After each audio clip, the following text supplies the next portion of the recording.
Medina শরীফের মাঝে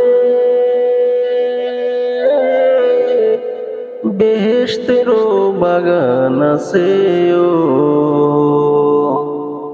Medina শরীফের মাঝে বেহেশতের বাগান আছে ও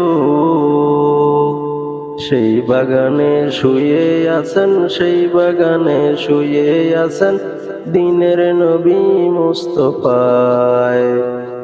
তোমরা যদি যাও গো মদিনায়,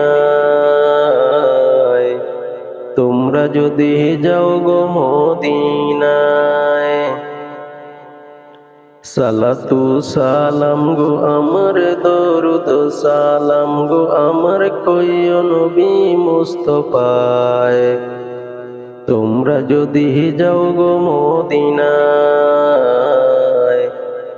তোমরা যদি যাও গো মদিনায়।